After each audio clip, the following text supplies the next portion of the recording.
Ladies and gentlemen, we're going to do some sciencing tonight. We're going to do some of that crazy RF stuff.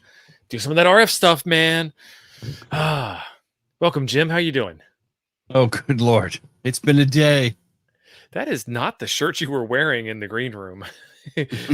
No, I changed. I put on a professional looking shirt. I don't want to look ghetto. Jim stopped by wardrobe on the way to the stream, folks. Just for you, I just for did. you.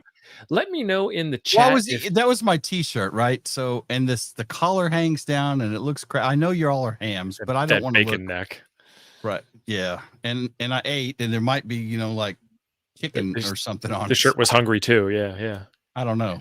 Let me know in the chat if this stream auto started for you. If not, welcome to the show when you finally click the go button on your own. YouTube's been having some problems today. It's been an interesting day all around the world. Today we're going to talk about the N7DDC designed auto tuner.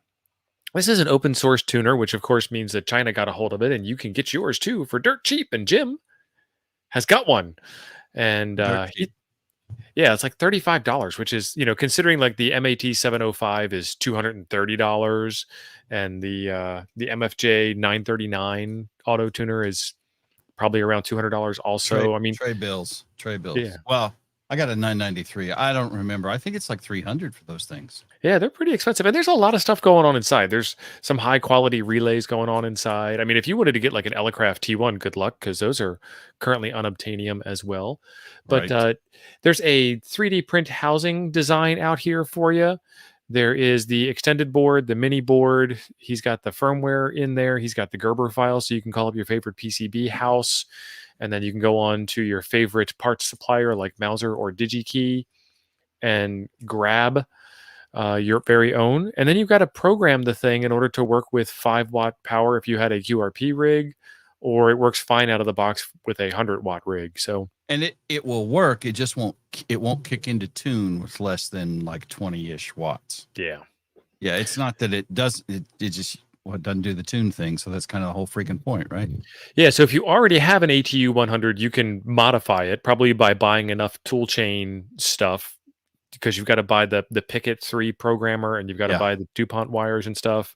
And then you've got to take your life into your own hands and reprogram the thing with a hex editor, which is doable. Don't get me wrong. But if you haven't bought one yet, make sure you buy like an ATU 10 or an ATU 40 or an ATU 100 based on your application.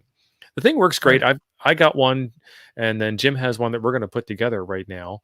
And this is what Jim's looks like. Now, to be fair, mine is already put together. I bought it this way.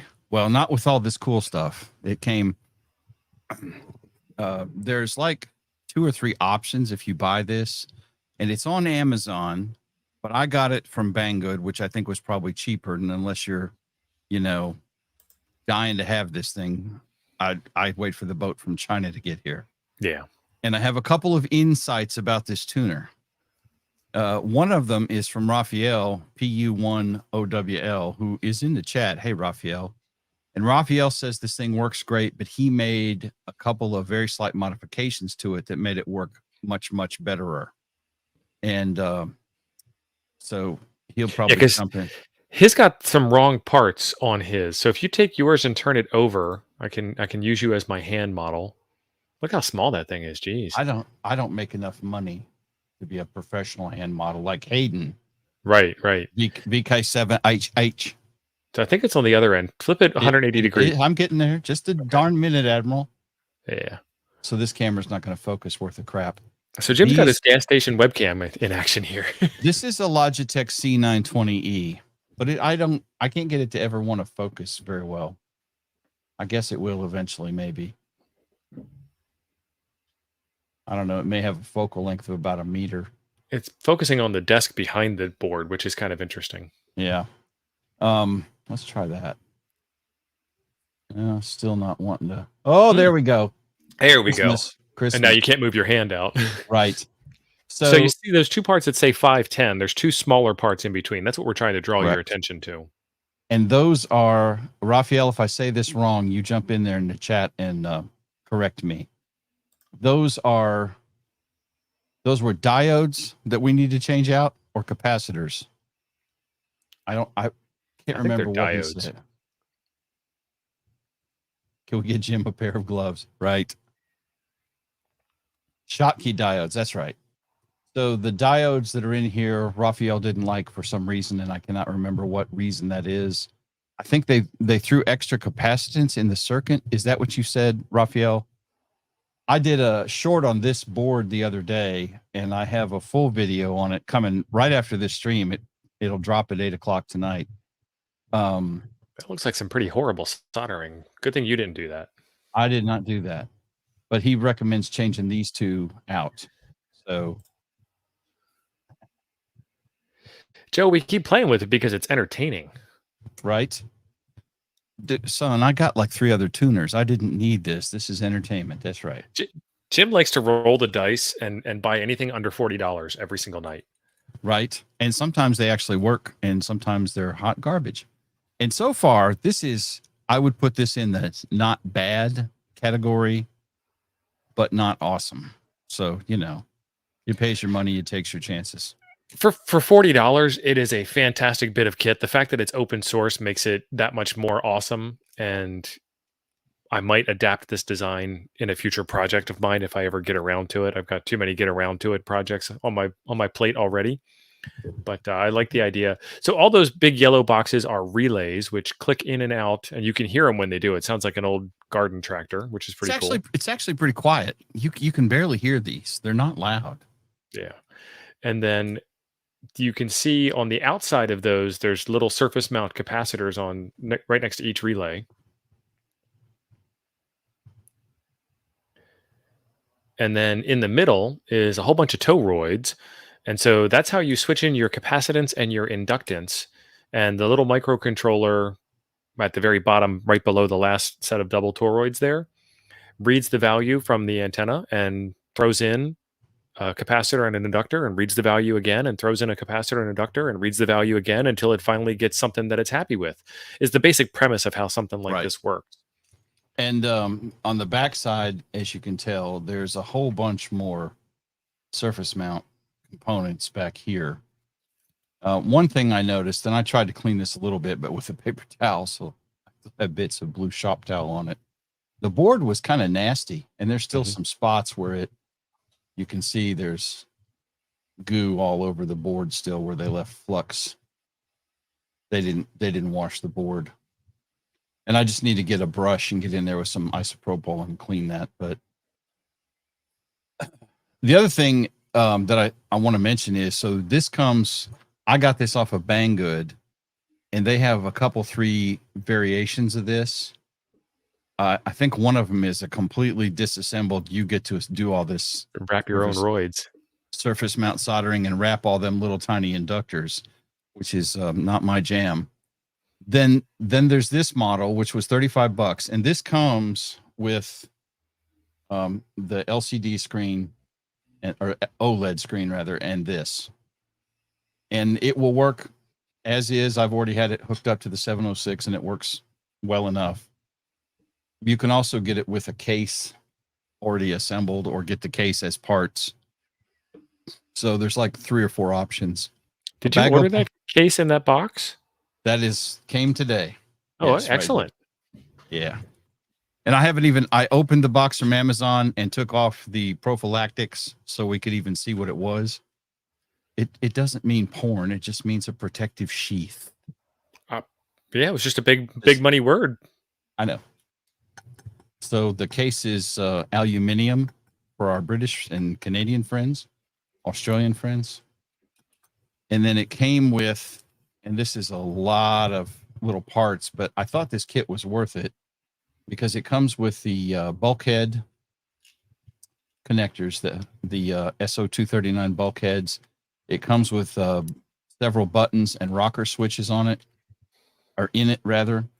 And it also comes with and this is why this kit is cool. It comes with a faceplate, so you can and there's a couple different variations of I guess one's front and one's back. Yep. So what you'll notice, or you may notice, if you look up the instructions, they talk about several button connections on this board. and I would pull all these wires out of the way, but then I got to see to plug them all back in. So we're not going to do that. But up here, and I don't know if there's going to be enough light and focus. This is our connection for the screen. And this is a I2C serial bus here. Then we have the power leads are over here. And these little guys right here, and I have this wired like this for playing with it tonight on the show. These two leads, one is called B1 or B, I can't remember what the label is, and then ground. And when you short these two wires together, they go to those particular little leads right there. This will reset the tuner and or kick it into tune mode. So a reset makes it forget all its settings, and then tune just makes it ready to tune again when you key up and put RF through it. So from looking at this bag of parts here, I see several buttons, and there's only one button mentioned on the front. Right. But on the back, and I'm hoping that it's in this instruction manual, there's a couple other connections you can make with buttons to bypass the tuner completely. And I can't remember what the other function is that it will do. So it's on par function wise with like one of the low end LDG tuners. You can't change capacitance and induction. Yeah, it does the thing. You can't manually up and down your capacitance and inductance. I'm trying to think of what LGG model that is, like the Z100 Plus, I think, or Z100. The 100, you can't do that. And same thing with the Z817. Yeah. You press the tune button, you get what it gives you. Yeah, right. And that's what I have out in the shop. Actually, normally that's connected to this 706 radio with the ICOM cable that does the magic. But anyway, so then this kit, which was another $30. So I'm into this thing for $65 now. And they're about $100 fully assembled. Yeah. Which is still a fantastic price. So this tells you how to wire the main button to activate the tune. That's the B button I was mentioning. And then for the two smaller buttons, these activate auto tune and bypass. And then it tells you where to wire those two. Those go on the back of the board. And then it has the assorted rest of the pieces. So when you're done, you'll have something that looks like this. And we'll tune. And this goes all the way up to 6 meters on this particular model. So pretty cool. Now I had hoped that we were going to be able to put all this together tonight, but I'm going to tell you right now that ain't going to happen. We'll get as far as we get. I ain't got enough lights to build all this case and all this stuff, and I don't have soldering in here, so that's not going to happen. So let's put the case parts aside. Yeah. For now, and we'll see how far we get with the kit. So in your kit, you got the N7DDC tuner board, the board with the yellow relays and the orange toroids.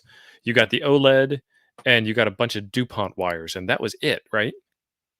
Correct. So, one thing I'm going to tell you, Steve, the only problem with using StreamYard as the camera is I can't zoom or narrow the field of view. So it's like a zoom. It's kind of a bummer.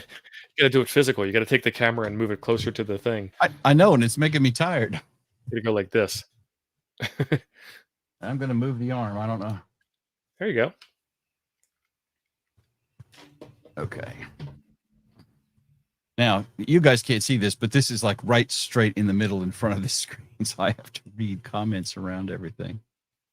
So, yes, it came with just the wires for the OLED screen.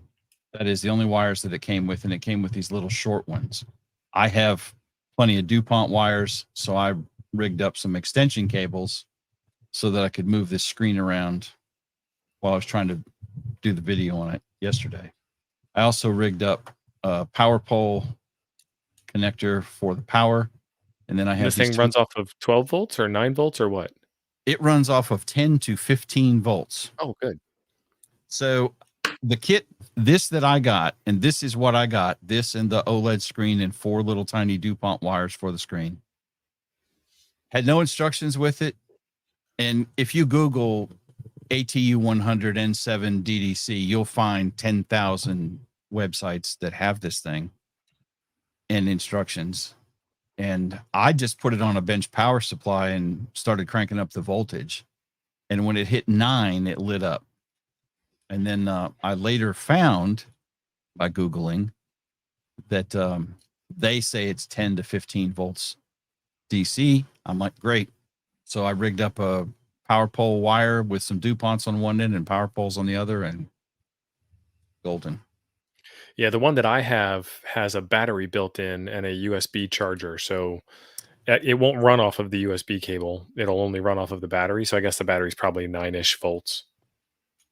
And I've seen that. This is not that particular model. No. Tony Albus, and I think that's the name of his channel.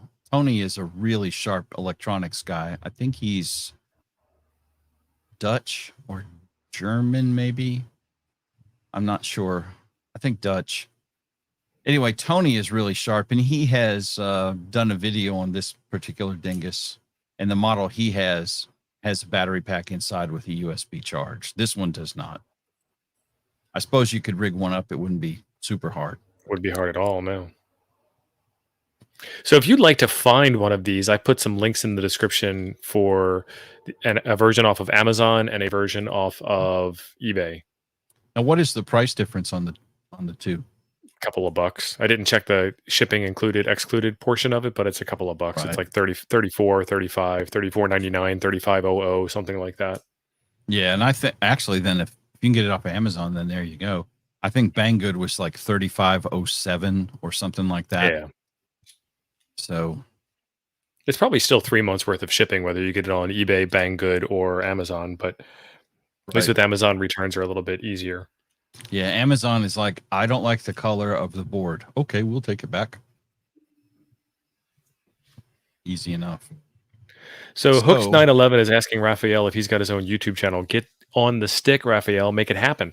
But in the meantime, you can reach out on Toad's Discord. There's also a link in the description for Toad's Discord where you can chat with us about this. And Raphael's on there, which is how we know all about the diode mod that he had done, because that's where we were talking about it. Raphael is a sharp dude. And for those of you who don't have a 3D printer and are thinking about one of the coolest things you can make with your 3D printer is a sheet of non-conductive PLA to lay electronic things on. Cool. It was a raft for something else. It's a good enough piece of plastic for laying stuff on. So let's put some electrics on this thing. And guys, this is pretty kludgy up here, so I apologize for see if I can get a good picture of that board.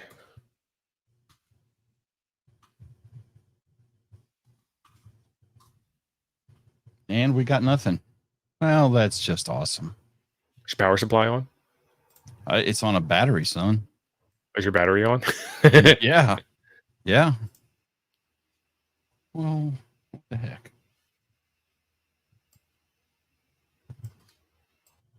Well, apparently the battery's dead because the radio's not coming on either. Or I don't have something connected all the way.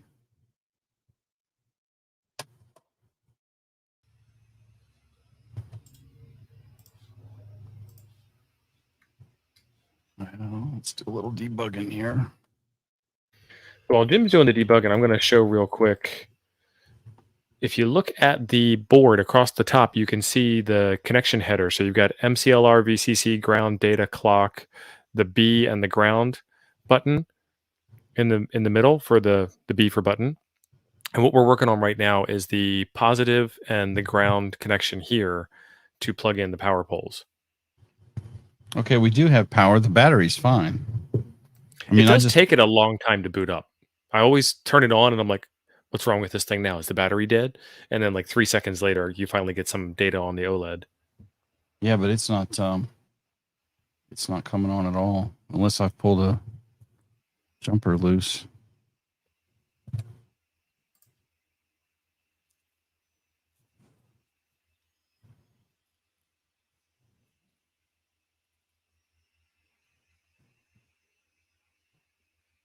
There we go. I don't know. Is it supposed to be smoking, Jim? Shut up, jerkhead. Now, so since this screen is I2C, and this tuner puts out I2C, you can use any I2C serial bus screen you have laying around, as far as I understand it. I am not an expert on OLED screens. I don't know, Todd. My batteries are charged. My batteries are still charged at 60, man. Muy power. Just saying, Todd. Don't be talking about my batteries. They're talking about your So- perfect SWR too. Right. Don't be jelly. So if you want to get a wider screen or a bigger screen, then it will work. It should work with it just fine. And as a matter of fact, it says something about that in the documentation, and they give some part numbers in some of the docs I've seen that says, part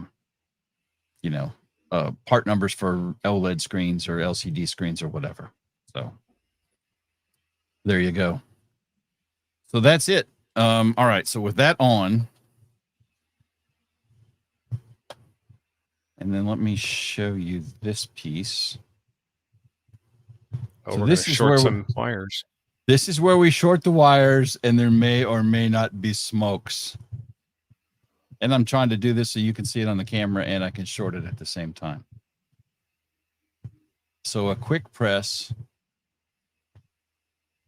Tune. puts it into tune, and a long press forces a complete reset.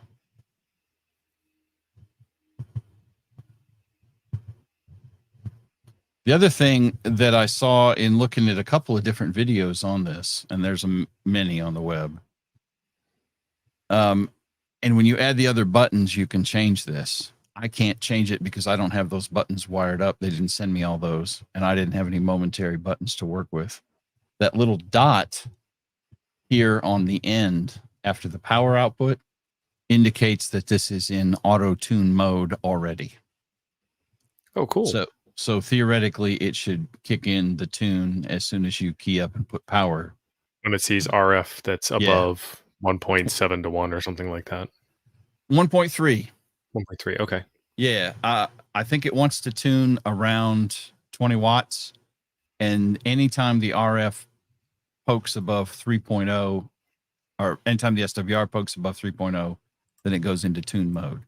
Now, I'm going to say something right now, and y'all still need to watch my video, but I will tell you. So this, all in on this thing, $65, $80, $100 if you buy the fully assembled kit, right? A little less if you buy the parts and do it. You can get an LDG tuner for what, Steve? $160, $180? And what model you get? Yeah. Yeah. So is it worth it? If you like to tinker with projects, yes. I'm actually going to put this in production. I have a FT847 out in the shop that does not have a tuner available. I don't have a tuner for it, so I'm going to use this on that 847.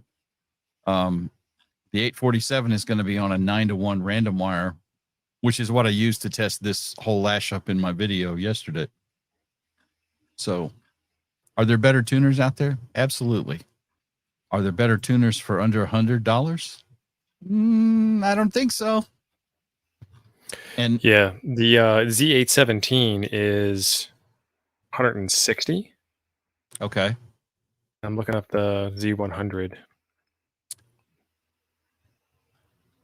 The Z11 Pro 2 is 219. Is that the one with 3 buttons on it? Because that's the one I've got out in the shop that I use with the 706. The Z11 Pro 2 has, well, I'll just show you because I can do that.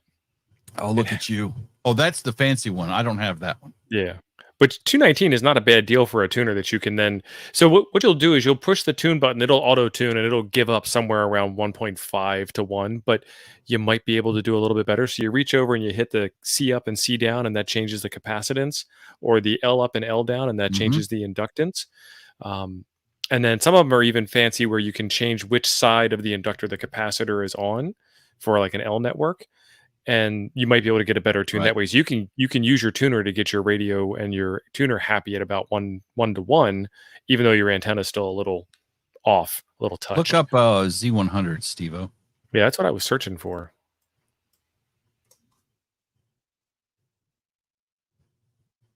But Amazon is really hard to find LDG products on, and LDG's website never gives me a site. It's going to be on LDG's website. Yeah, but I always get a blank page. Oh, well, just go to images on Google and search for LDG Z100.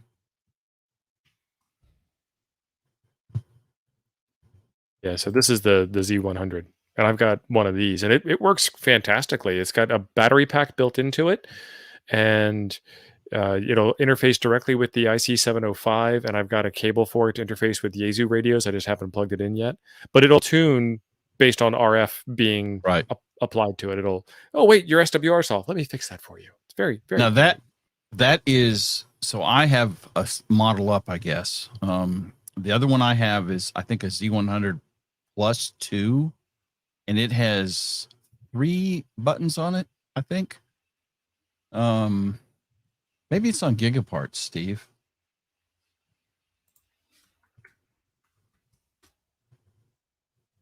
My point is, with all this, while we're all thwarted by imperfect search services, there's a whole lot of options for tuners, and this is not a bad start. You know, when we did our $1,000 ham radio challenge, I didn't use this tuner. I could have. Oh, that's even smaller. And gotten under 1,000 with digital. It's still not the one I've got, but no. Oh well. I do like the shape of the Z817. It's a little thicker than I think it needs to be, but again, it's got a battery in it. Yeah, now most of the Z100 tuners, and this is cool, most of the Z100 tuners, the one I have out in the shop, Z100 2 Plus or something like that, it has a AA battery pack inside, and you can use it or you can run it off of 12 volts. So that's pretty cool. This, you could rig something up. This thing will run on 10 to 15 volts, they said. I had it running on 9 volts. I don't know how long it would last on 9 volts, but it ran on the shop power supply. So your mileage may vary. All right. So I wanted to make it tune, and Raphael's probably smart enough to tell me this, or some of you other guys in the chat. If Don is in here, I'm sure Don will have an opinion. I was trying to find a way to easily make a dummy load that's going to be out of tune and present a crappy impedance to make the tuner tune. And short of soldering a bunch of resistors together, which I don't have any that are very high power, I didn't really know. Lon, that may be it. It's the Z11 Pro 2. That's it. And it's not 92. It's 90, Lon. You're exaggerating. Maybe only 85. So that is something I was trying to figure out a way to do it. And the best I've been able to come up with to make something that's going to require tuning without an antenna connected is I have a piece of 75 ohm TV coax connected to a 50 ohm dummy load. So that ought to be out of whack.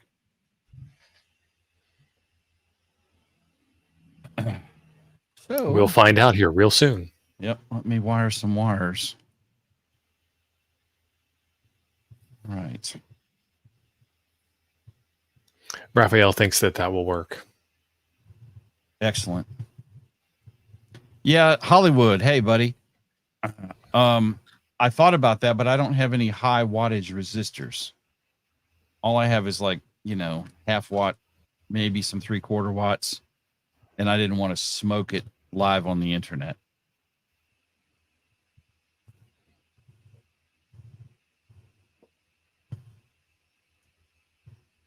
Jody, very funny.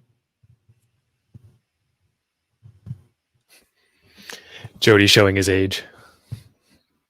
That being equal to ours. Right. Now, Hollywood, what? Backwards? Get out of town, son. That wouldn't blow nothing up. So did you see that comment? Yeah, it won't blow anything up. That's interesting. Okay. I never would have thought It'll of that. drive the tuner crazy. Right. Okay. So let's move these two out of the way. Oh, hell, Chuck's here too. Isn't it a little late for Chuck? Looks like a fire about to happen. No, Chuck's like 5 hours ahead of us. 5 hours behind us. It's like 4 p.m. for Chuck. 3 p.m. Right. Like I was saying, it's a little late for Chuck, isn't it? Maybe he took his Metamucil. He's probably okay. So this is what we have for a non-resident antenna on this guy. If you take it out of auto tune mode, it should tell you the SWR when you key up.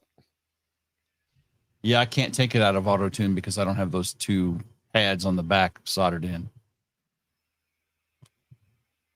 It's 5 o'clock on the West Coast. Thank you, LC.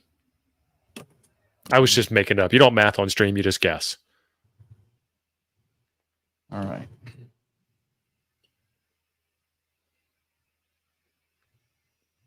Focus. There it is. When it does focus, it's beautiful. Yeah. And it's not doing nothing.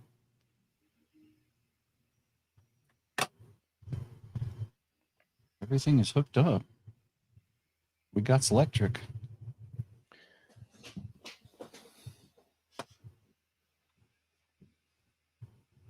And Raphael's had a few too many to drink. It will the SWR show during. Shoot. It will shot the SWR during tuning. Yeah, he said earlier he was sleepy, and when he's sleepy, his English gets sideways. Now, he was saying sleepy, but, you know, it could be a little too much cerveza. Do you have that connected to the up end of the gram meters? Yeah. Antenna coming out of the radio. Company party today. Oh, I see what's going on. On the wrong party. On the wrong connector. Daytona FPV wants to know if it can tune his 27-foot extension ladder like the VersaTuner can. Probably. I don't know.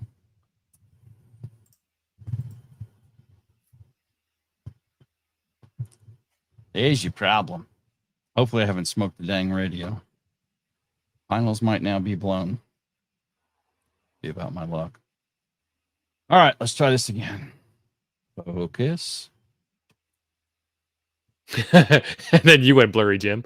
Yeah. Your what's it called? Your camo camera. Yeah. That's okay. Does not like the RF. So there we go. Now it also tells you your efficiency. Is my audio still coming through? Yeah, I can hear you. Okay. Too little power.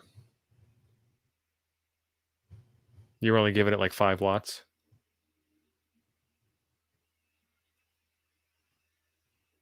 High power. No, it's on full beans. Full beans AM. Got no other way to give it full beans. I can flip it to sideband and talk, I guess. You do FM. There you go. Do FM.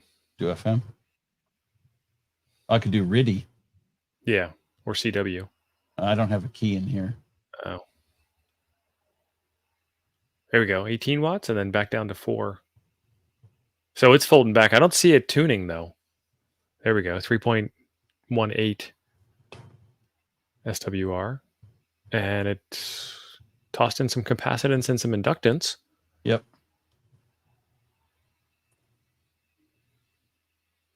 Is it making a noise? Yeah, it's clicking. Okay, we can't hear it click.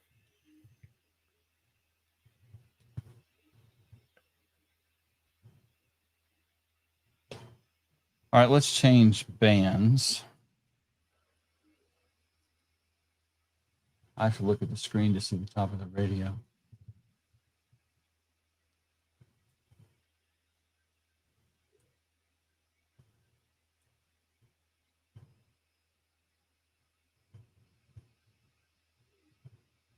Go to 20.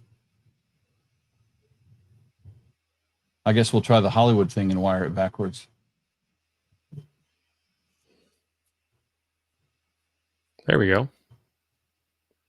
It's tuning. Test 1, 2, 3, 4. Tuning. Test 1, 2, 3, 4. Tuning. Testing. Testing. Let's see what our power is. On high power. Yeah, switch it back over to FM. You should be able just to key down on FM or on when RIDI. when I change bands, the last mode. Remembered the last mode you were on. Yep. So that's another thing about tuners. You can't tune an antenna unless you're putting a signal out. So if you key down on USB or LSB, upper sideband, lower sideband, there's no carrier. So it's silence unless you shout into the microphone, which is why sometimes you'll hear whistling. That's literally people whistling into their microphones to excite the antenna to be able to make a tune. It sounds so dirty when you say it that way. I say audio. Audio. Audio. So you have it set to auto tune. I can't. Yeah, that's that period. I can't unchange that. That's fine. I have all that wiring turned on. There we go. Now it decided to be done. There you go. 1.4 to 1. That's not bad. 97 watts out, 96% efficiency. Nice. I do like that it tells you the power going from the radio to the antenna and then the power going out of the antenna. Yeah. When I originally started messing with this, I hooked it up in, I guess my camera is permanently hammered at the moment. That's interesting. So Liberty was saying earlier, I don't know why I do RIDI. I just do. And I thought he meant like just out of habit he did. But then he's like, oh, that's why I use RIDI, because it puts out a carrier, puts out a signal. It is hammered. This is the ghost of Jim past. Right. Hammered the camera. See if we can get it to come back.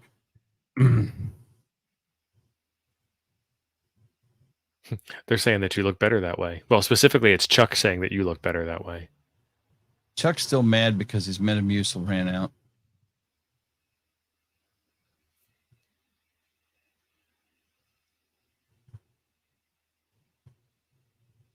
That's not the microphone I have on my 706. Whoever I bought this from sent me 2 of them. Okay. Hey, he's back. He's back. It looks identical to the other one. It has the same functionality as the other one. I think it's just a newer version.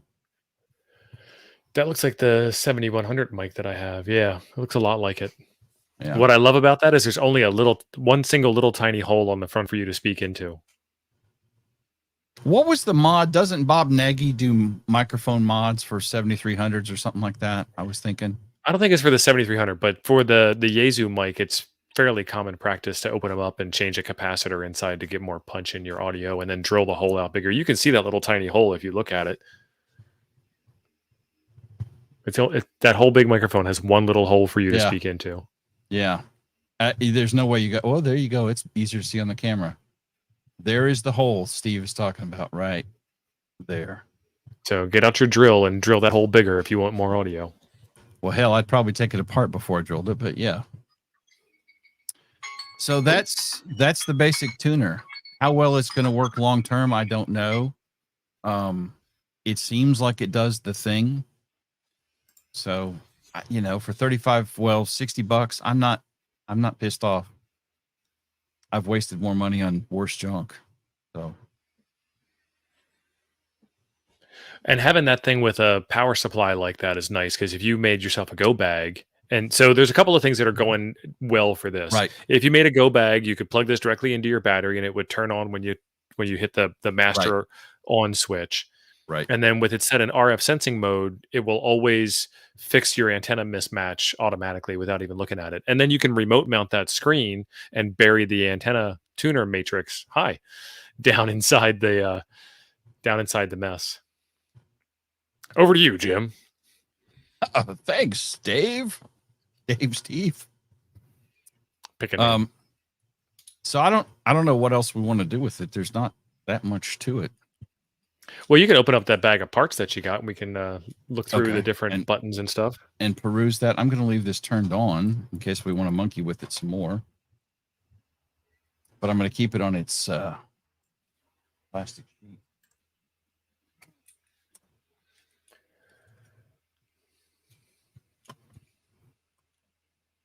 Oh, James has got a good good feature for you. There's a Molex connector on the back of the 706 that provides power. There's actually a whole bunch of connectors on the back of the 706 that put power out. So you could wire that directly from the 706. So we have the aluminum case, and you know, had I thought about it, I suppose I would have just another 3D. OLED. Yeah, it's like a bonus OLED, and this is the same one that is in there. It's also the same one on the Raspberry Pi hotspots. Yeah, I think probably is. It's close.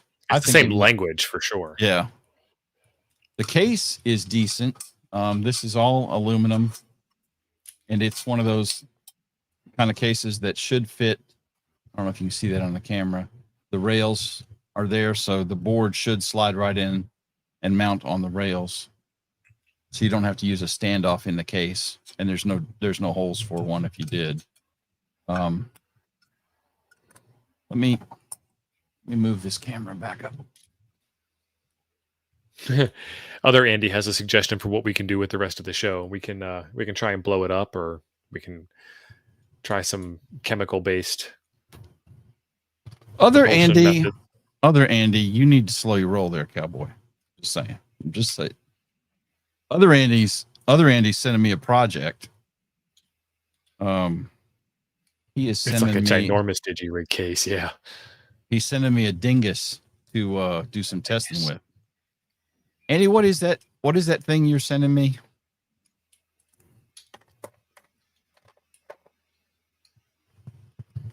You see why I put the box up here? Oh, that was smart. It's almost like you've done this before. I'm not completely dim. So we've got two of the bulkhead connectors, so we can solder. I guess I'll have to desolder. Yeah. I don't know. Take the other ones of the SMAs off. I may just be lazy and run a wire to the connectors on the back side of it or something. We'll see. Because these are going to go on the back of the case. So it'll be just as easy to take a wire like this stuff right here, and just split it open and solder it straight to the back of that. So in the one that I have, the way that they did it was they mounted those chassis mount SO239s to that back panel, slid the circuit board in, and then they line up directly with the solder pad. So you have to desolder it to take it out of the case. It was a super janky way of doing it. Not bad, not wrong, but I mean, somebody will probably tell me why it's a bad idea, Hollywood, Raphael, but I'm thinking a couple of jumper cables like this stuff, right? And just split open the end and then connect this stays where it is, and then just split this and solder it straight to the SO. You can get chassis mount connectors that have SO239s on both sides. Okay. Yeah. If you wanted to do that. Or you could just leave the SMA on there. Yeah. Hollywood says it's fine. I'm rolling with it that way. Whatever is the lowest impact on my lifestyle of an active ham. Yeah, I said it. An audio filter. That's what Andy is sending me. Raphael says he'd do a pigtail cable. Yeah, something like that. That's kind of my idea. What are the little green tabs in that box? So, I don't know. It's in the instructions. I'm going to have to bring them up again. So this is what these are. They just look like little PCB parts. They are. There's no electrics on them. Oh, okay. Wings. They're wings. So it might not be wide enough to go in that box. It's probably too narrow. Yeah. Interesting. So those are wings that don't do nothing except let you slide it in that rail. Yep. There it is with. And they're showing the SMAs coming out the back. Well, that's interesting. They sure are. Well, start running out of parts. We got time. We'll watch. So we got. I can't build it. I don't have all the crap. So we've got a momentary button. This is going to be for the tune. This will be on the front. And then you have power connector. Power connector. Didn't come with a power wire.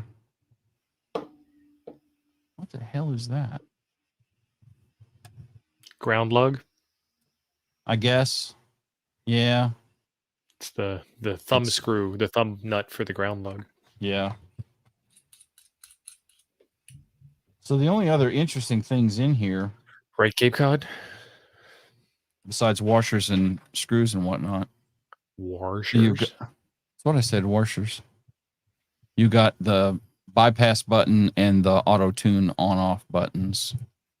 And then you have this rocker for your power.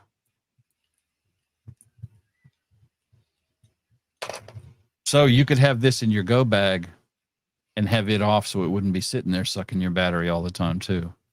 And then of course our momentary button for kicking it to reset or to force it back to auto tune. I mean, I suppose we can put this together if you all want to do that. Well, The only thing I can't do is put the SO239s on because I don't have any soldering gear in here. So yeah, we got like 45 minutes to kill, man. We went through the first part pretty quick because it all worked. Amazingly enough, right? All right, let me power down. Go ahead and cut this camera off, Steve. All right. Let me shut all this garbage off. So Jason Get some out of has the way. a question, entirely unrelated.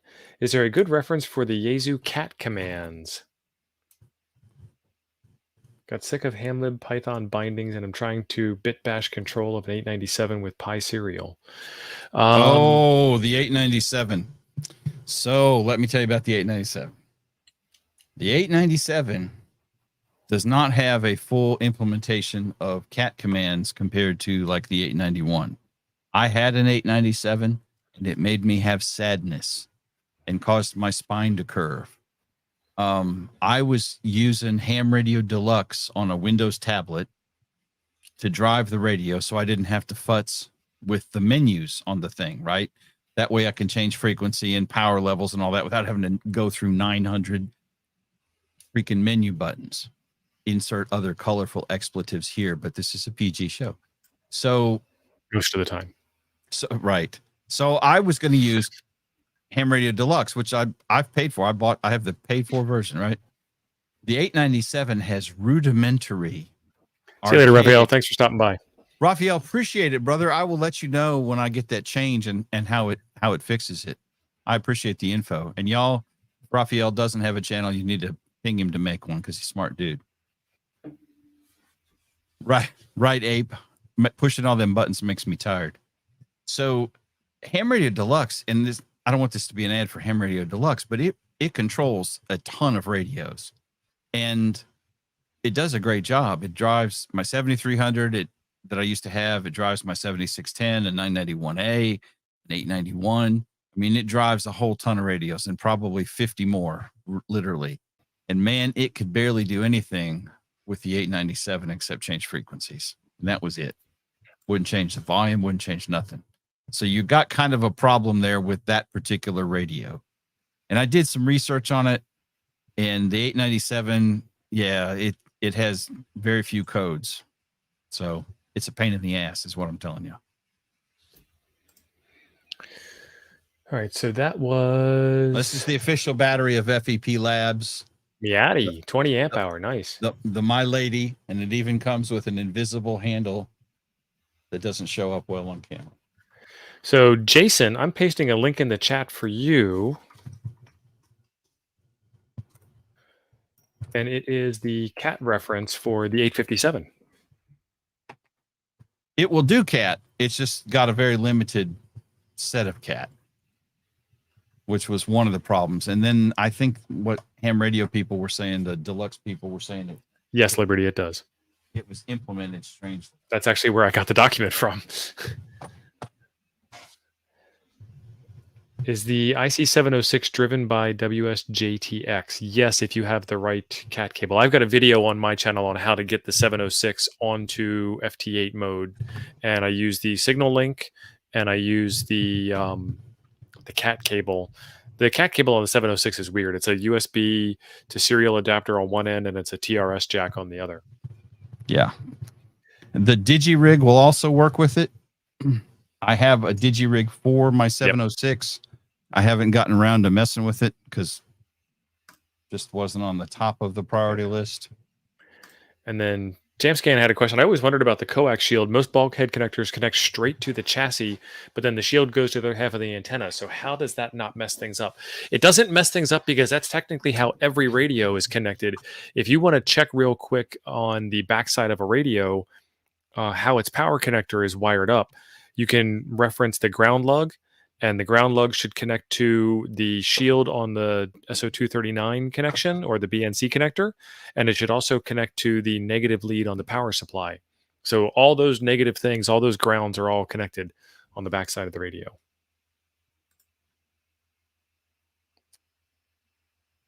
So on this particular radio, there's your antenna connectors on whatever side of the screen that is for you. It's on my left.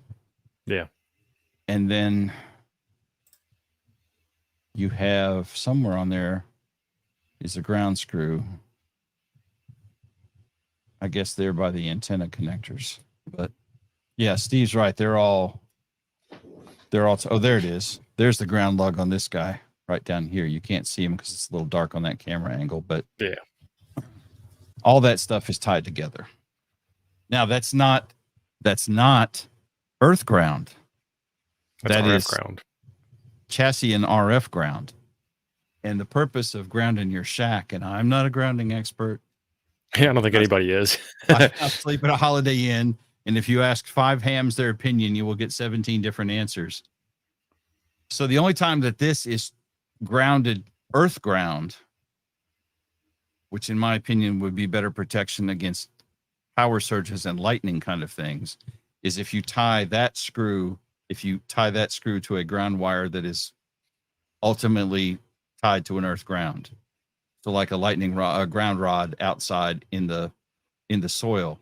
And what I have here in my shack in the house and the one out in the shop is I have a piece of copper tubing with that I've screwed screws into, and the ground wires from all the gear goes up to the copper tubing. I'm using copper braid, and all that stuff is tied to the piece of pipe that's fastened to the wall, and then the pipe is fastened via copper braid outside to a ground rod, and that ties it to earth ground. Other than that, it's just chassis ground, frame ground, whatever you want to call it, but it ain't Right.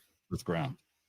Now, if you connect your power supply and your power supply is plugged into a grounded outlet, we should probably test that out one day, because that's another path. So you have to be careful of what they call ground loops in your connections. And if your radio is connected to your power supply, and your power supply and your radio are both connected to your ground rod, and your ground rod is connected to your house ground, et cetera, you start running into fun. Well, yeah, and it gets into potential. I think you want the same ground reference ultimately for everything. Yeah. So as long as you have ultimately the same ground reference, you'll have everything should be copacetic. Okay. Tools, lights, camera. And you do the fancy thing. There you go. That thing. That thing. Do that thing you do. Right. Do that voodoo you do. So hey, Jack in the shop. Has anybody else got any questions on the tuner part? While we're here? Speak up, y'all. And while we're here, and I'm vamping a little bit for time, I would point out that tomorrow morning at 7 a.m. Central Time, there will be a special stream live on Coffee and Ham Radio channel to talk about significant meteorological activity. I always wanted to say that. And hams. So, Steve, what all are we covering? Like Aries and Races and all that? We're just going to talk about what to do in the event of incoming weather alerts, etc. Because tomorrow for me, I'm supposed to have this huge winter storm advisory, winter storm warning starting at noon and running for 24 hours, which is 45-mile-an-hour winds and ice and snow and so on. But then down near you, along the Gulf Coast, there's a huge amount of tornadoes that are supposed to potentially make landfall tomorrow too. So we want to make sure people are prepared and get some information out, and just talk about the upcoming weather event. Ooh, that was a mouthful. Say that 3 times fast. That 3 times fast. There you go. Very good. I thought this before. With wings, I'm going to disconnect those 2 wires because they're irritating the crap out of me. These I'm going to leave on. So we have our panels.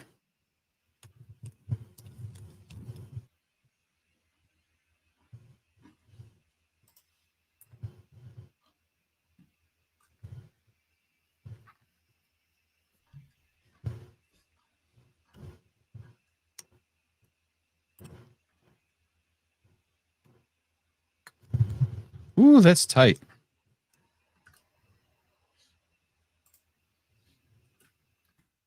That really needs to be reamed out. Boy, is that tight. I guess maybe it's not meant to go in that way. Maybe you're supposed to put that on from the outside. Yeah, take a look at your picture. It might go on the outside. Might not be a lot of room to do it on the inside. Remember the picture showing the SMAs, not the SOs. Oh, yeah. Nope. Yeah. Not helpful. I think they are on the outside, though. Well, they got to be, because this hole for the connectors is not letting me push this through unless I ream it out a little more, and all that it's out in the shop. So I don't think it matters. It'll be fine that way.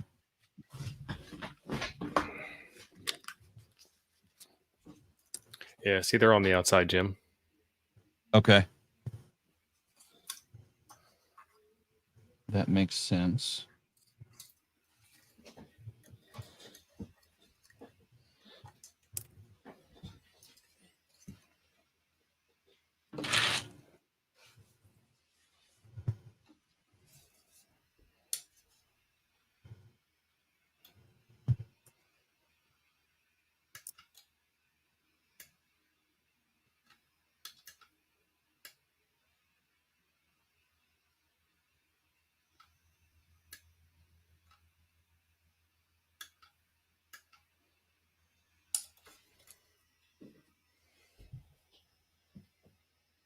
Y'all being sassy in the chat. Did anybody else expect Tio to show up on Jim's side of the stream when he got it? That would be funny if I just walked across the room. Hey, Jim, move that thing out of the way. There you go. Yeah, we all live in the same house. Right. Big old frat house. Ape is right now down in the basement drinking. Okay, so anyway, yeah, this storm is apparently quite a big deal. I was looking at the weather map. For me, I live just south of Montgomery, Alabama, close to Sam Weaver. Sam Weaver lives north of Montgomery, and more bad weather hits up where Sam lives than where it hits me. But Montgomery is north of the marginal edge, just barely, of the storm picture that I saw on weather.com earlier today. But south and west of us, it's kind of a big deal. And I think it's hitting Texas now. So we're not supposed to get anything, or there's low chances of us getting anything severe here, which would be fine with me. Would not hurt my feelings if it skips us. But a lot of the country north, they're getting they're talking major blizzards, whiteout conditions. And I'm from the Chicago area, and I've never been in a whiteout. I've been in some pretty epic snowstorms, but never been to a whiteout situation. Have you? Yeah, a couple of times every winter we get them up here. A whiteout? I've never have. It's basically where you just can't see. There's so much snow coming down. It doesn't necessarily have to be hard or windy. Well, We just get volume wise. Yeah, I mean, I've been in some ripping snowstorms, but school was out and I was out playing in it because it's what I do. Mm-hmm. Sam Weaver, when was that big storm we had here that was like 2 or 3 days of snow actually still physically on the ground? Was that 2018, 2019, something like that? and I was still in the fire department then. So, yep, work is closed because of the terrible snow, and we had a paid day shift crew that worked for me. Hell, I hung out at the fire station for 3 days. I wasn't at work. I was hanging out at the fire station with the boys down there, and we just drove around, put it in 4-wheel drive, and I drove around and looked at knuckleheads who got stuck. Yes, I remember the blizzard of 78. I was in high school then, so if you were out of high school, you're old. I'm old, and I was in high school in the blizzard of 78. Okay, so I've got those on with 2 for now. That'll be fine. And then our 12-volt connector is right here. This is going to go in like so. And then there should be a washer and a nut. Marvin, am I a youngster? Marvin, Yeah. I still don't feel, I'm 60 years old. I just turned 60 last month, and I don't, in my head, I don't feel 60. Oh, Todd, what's your mom's name? Just asking. Was she ever in Kankakee, Illinois? Todd? I don't feel 60. I mean, I don't know. When I get up in the morning, I might feel 40-ish. But that gets up after that. I still feel like 17 or 18. Well, and then I try body, to do something I'm not designed to do at this age. Right. Well, my body reminds me, Jim, you're really not, 17 or 18. Are those N boards PCB material, or are they aluminum also? These guys, no, they're PCB stuff. No. The one in your other hand. Oh, these are, those are aluminum. Yeah, because mine look like they're PCBs. It's a real good finish job on them. It looks, now if you, I don't know if you can tell it on camera, but it's brushed aluminum. I don't know if that's powder coat or what they got on there. All right, so there's our back end in, kind of halfway. I don't have all the screws in. They always give you extra screws. You don't need all the screws. They're very generous. Right. So now let's start putting our front panel together. And that's what these guys are for. I'm going to use white for auto tune. And these are labeled. It doesn't really matter which button you use. The position is labeled. And we got washers for these.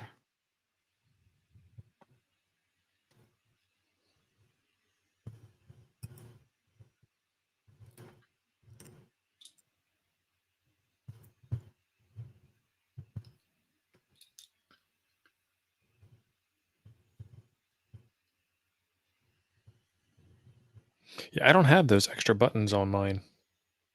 Pull off your board. Is yours where you can take it out and look at the board? Like that? Yeah. Flip it over. Can we embiggen you? No, I can't flip it over without ungluing it from the case, because that's how they assembled this one. So if that's the exact same board layout, there are 2 pads on the back that you can solder into. Man, I wish you could pull that out. If I pull it out, it ain't going back in. Well, that's fine. We can 3D print a case. We already found the instructions, right? Because there's, according to these instructions, and I think it's RB1 and RB2.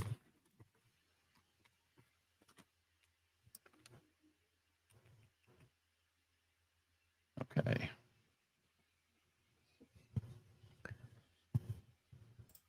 Three buttons included. Wire the main button to activate the tune function to the through hole labeled B in ground. Now, see, I have DuPont connectors on mine, so I'll have to cut some wires. But for the 2 smaller buttons, these activate auto tune and bypass.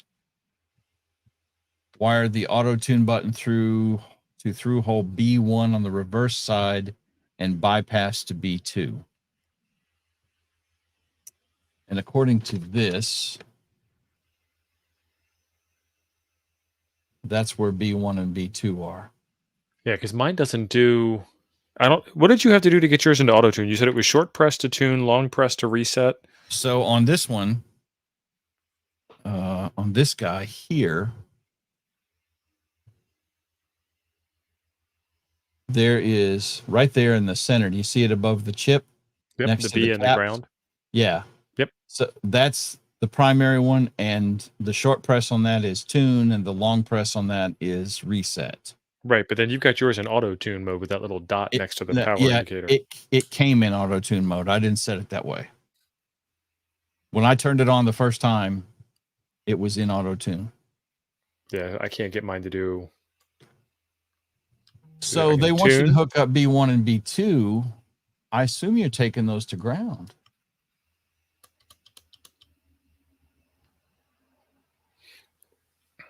I mean, because that's one of the things I don't like about this is that it doesn't auto tune. Mine, yours does. Right. I don't see.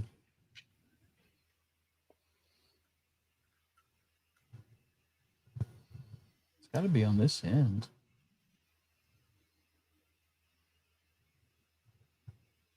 Oh, there they are. There's B1 and B2 right there.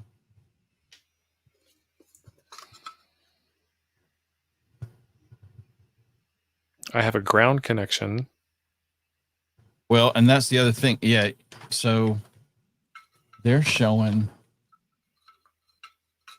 Yeah. Okay. So they're taking those wires to ground would be my guess. That's the only thing that makes sense, because you got to have two connections to make it do something on the switch. Yep. Yeah. So you look at the middle picture, there's the yellow and the white wire, which they have going to B1 and B2 on the back. And then, oh, that's my bad finger. Sorry. And you're trying to tell me something? No, it's just what I was pointing with. And then they're going up. It looks like they're going here, and that's a ground lug too. So yeah, there's a common ground for all three buttons. Yeah, which makes sense.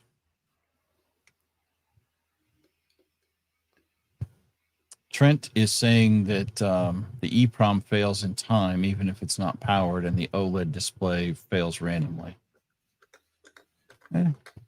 But it only has to make it to your door, and then you can't complain anymore. Right? Yeah, I can only bitch if it's broke when I got it. I'm a big fan of MG cars, and there are stories of people that bought the car brand new at the dealership and didn't make it home. The car did not make it all the way home under its own power. Oh, man, that'd be rough. That would be very rough. It's fun when you buy a 60-year-old toy to play with in the garage. It's not fun when you saved up your money and bought a brand new car. I have kind of different expectations for those two things.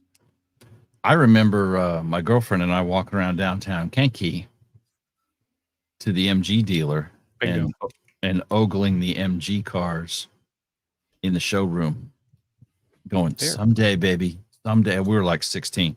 Someday, baby, I'll get you one of these. And she and my dreams of an MG are long gone. That wasn't the first time you disappointed a girlfriend, was it? Right. No, just the first in the series of long disappointments. See? MG. Oh, my goodness. Yeah, but then I guess I found out later on that they're kind of crappy cars, right? They are. Yeah, they're bad. They were sexy as hell in the year of our Lord 1978. And they made me and my 15-year-old smoking hot girlfriend very happy. Okay. So they've got lock washers for this. I think I'm going to take the lock washer off the other one. I'm not really sure we need a lock washer on this. You don't want that switch backing out in the middle of a, extreme POTA activation. Yeah. Well, I mean, I could be hanging off the side of a cliff like Adam doing a high angle POTA or something. Angle soda. Liberty, did you have one? Must have.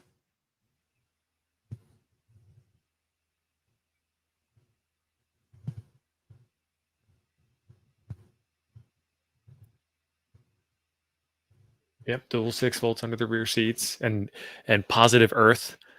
Everything was wired positive ground. Oh, that's so weird. It is very weird. And then I had a car stereo in there with a reverse ground system set up. If I hit a bump, then it would just go out. My first car was a 68 VW. And me and this girl, not my girlfriend at the time, not my girlfriend still, ever, the girl I was taking out on a date, we had tickets to a musical in Chicago and dinner at the Italian Village. I'm like 18 or 19 years old. And unbeknownst to me, my VW Bug decided it was going to have a power problem, a fuel filter problem, rather. So I'm driving in Chicago in a neighborhood. I should have taken the long way on the interstate, and we crapped out at a stoplight. And fortunately, I got the Bug restarted. I mean, it's not like there was a riot going on or nothing, but it wasn't in a good neighborhood. Yeah, never dated her again. That was it. I think it scared the pumpkin spice latte right out of her, and she said, "No, Jim, not again." For the best, for the best. I remember her name even. I won't say it out loud, though. It's better that way. You'd I'm not violate the bitter. restraining order if you did. Right? So this little switch here is supposed to friction fit in. And then it's got those little locking tabs. But apparently this stupid hole. It's just the right size. Oh, my God. I can't get it to snap the rest of the way in.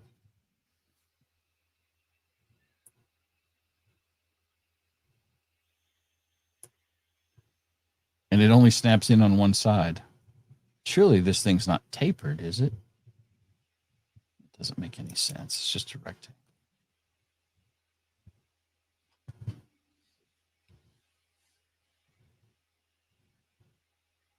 Yes, Ape, I'm going to break it. It could happen. And that little sumbitch won't go in there. Okay, we're going to move on. So here we have the BRG, big green button.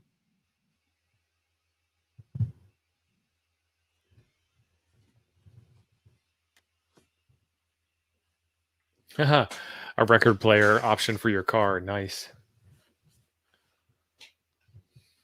Also in that 68 VW Bug that cost me $300 was my $200 Radio Shack realistic stereo.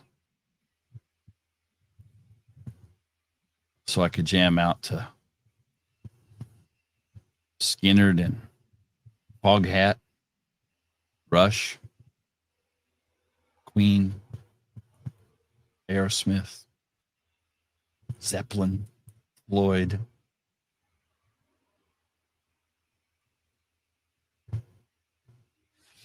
Yep.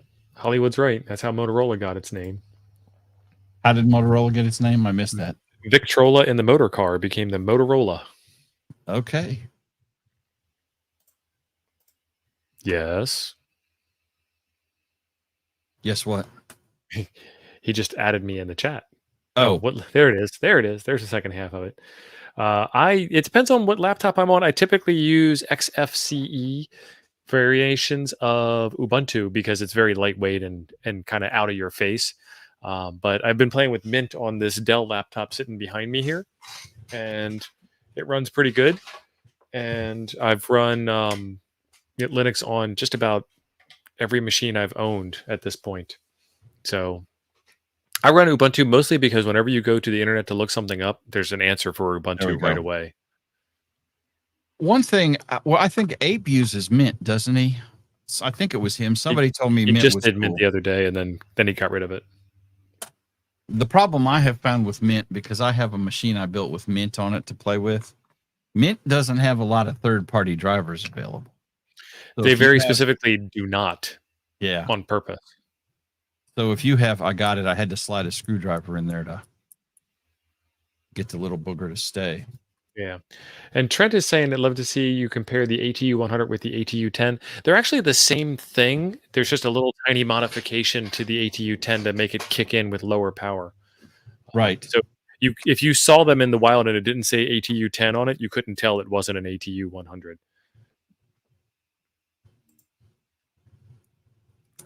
Isn't there an XFCE for Mint? There is, but there's that driver problem that we talked about. And if you have open source friendly hardware, aka not an NVIDIA Right. graphics card, then you'd be fine with Mint. Specifically NVIDIA. And I don't know if it's a licensing thing, I guess. Yeah, NVIDIA doesn't open source their drivers. Their drivers. So Jody's saying the ATU10 relays are latching for low power consumption. And let me show this real quick. These yellow boards here are the latching relays, and are the relays. These yellow blocks on the board. I'm speaking faster than I'm thinking. And what will happen is you have to apply power to them to get them to do the thing that they're supposed to do, to get them to latch to send current in one direction or another. And that requires battery power, and that consumes battery power, and your battery runs down faster as a result of that. So there is a thing called a latching relay where you tell it to connect and then disconnect power from it, and it stays connected. And so that will be a lot better for portable use. So Jody is not the first person. Maybe Jody is the first person to say it twice. I don't know, but I think somebody earlier in the chat also mentioned that the ATU10 has non-latching relays. But I would definitely verify that with your vendor, because these things are a little sketchy because they're mostly clones. Or build it yourself. I thought that this was the same as an ATU10. The difference was just firmware. Yeah. And so you can get the 5 and the 7 variant, and either one of them can be 10 or 100 watts. It's a setting inside of the firmware, and there's some instructions on YouTube for making the change, and there's some instructions on N7DDC's GitHub page for making the change. But the 5x5 or the 7x7 variant, they're both capable of doing it.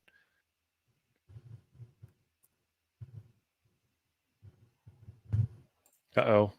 You've got an upside down wing. Ah. Old Eagle Eye Hollywood is watching you.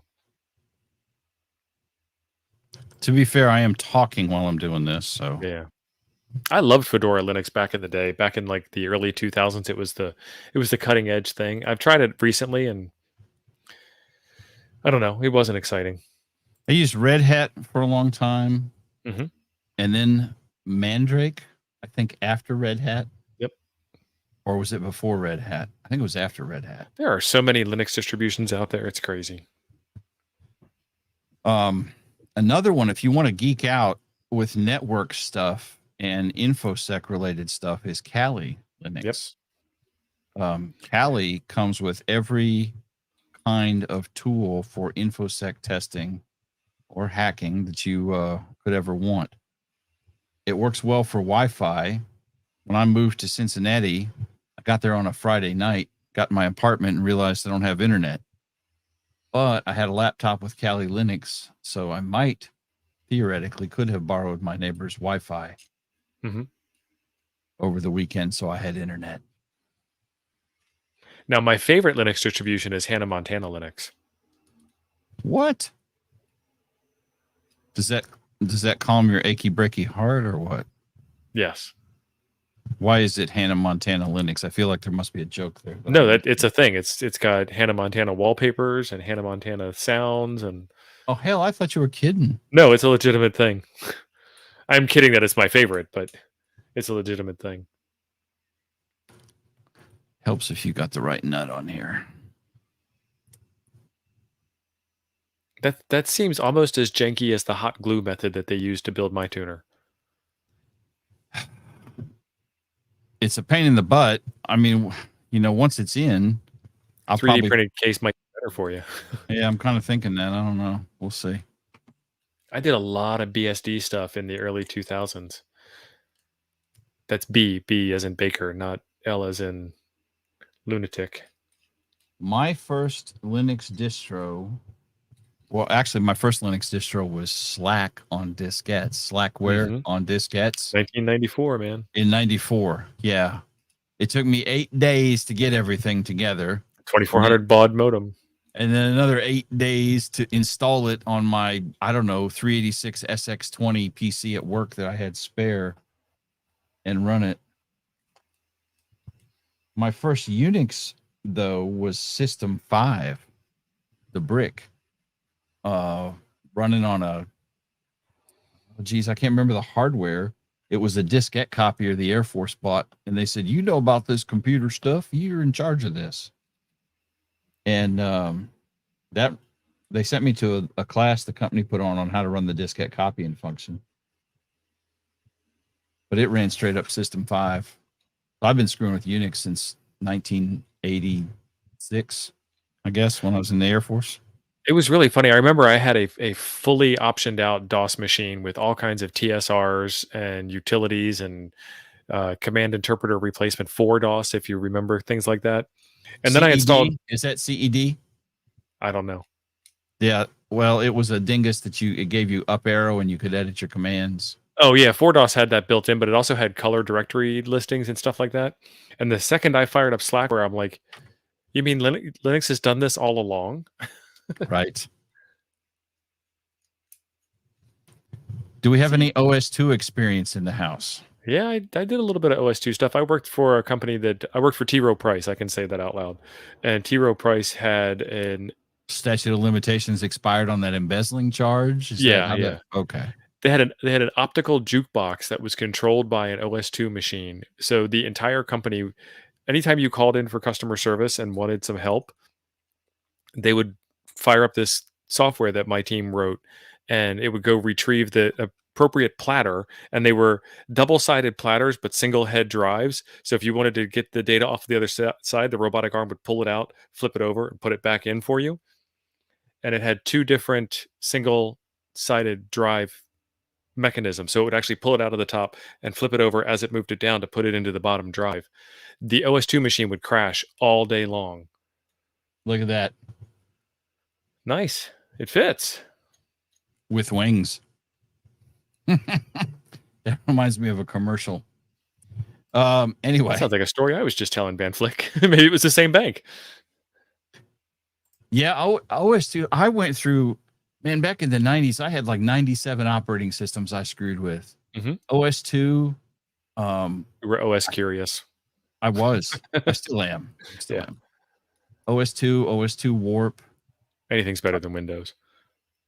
I had a 486 DX50. I think it was a 50 with 16 megabytes of memory in it. So, Dreamer. Man, you were rich. Like a server. Remember how expensive RAM was? Oh my God. Yeah, that's why I only had 16 megabytes a gig.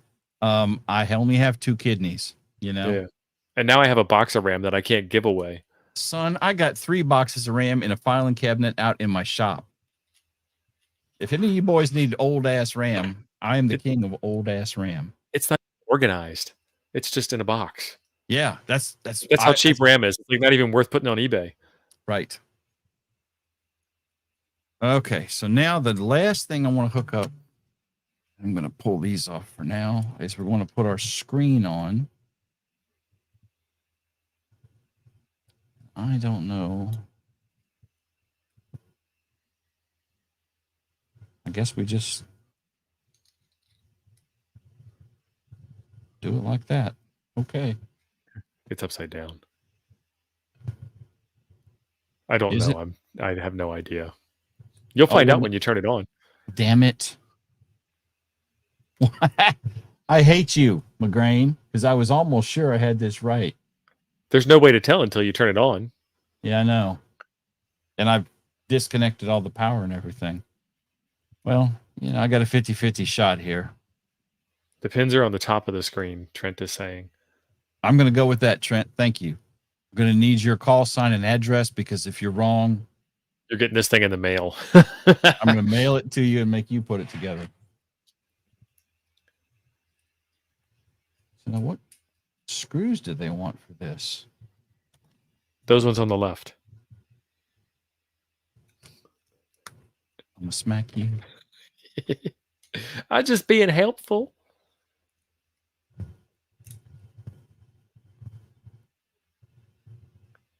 Big 20 meg hard drives. ST225s, man.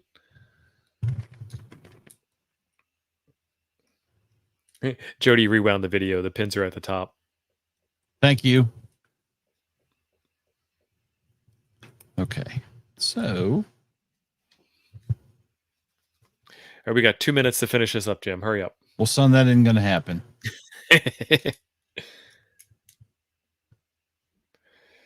So while Jim is doing that, have you guys heard that we sell mugs now? We've got these coffee and ham radio tumblers.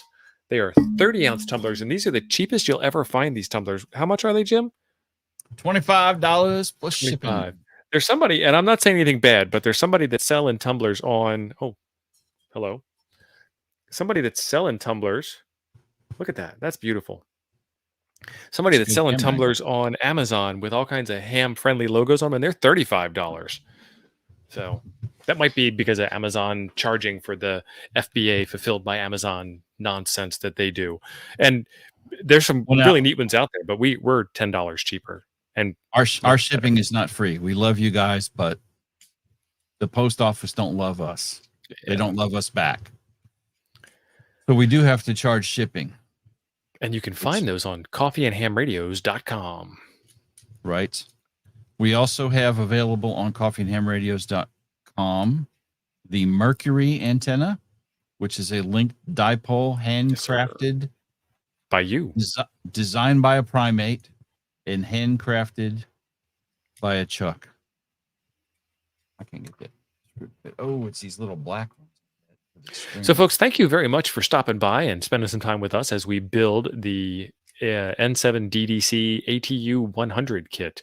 There's links in the description where you can get this kit, and it does work as it comes in the kit, but you do not get a box. So if you have a 3D printer and maybe a cache of buttons laying around that you might want to use, you can definitely save some money, or you can do what Jim did and get the $35 case kit. So $35 for the tuner, $35 for the case, and now he's in it for 70. I think it was only 30, 25 or 30 for the case kit. It was a little cheaper. One last thing, I have a video coming out at 8:00 straight up right now, available on my channel, where I go a little more in depth on this tuner and we tune around with it and I talk about it some more. So we will see you all over there. Do you have it set to automatically release? Yeah, if it's 8:00 on YouTube time, then it's released. It's playing. Awesome. So There you go. head on over to Jim's channel, FEP Labs Radio. Give him a subscribe while you're there. See y'all later. Thank you, guys. Have a good evening.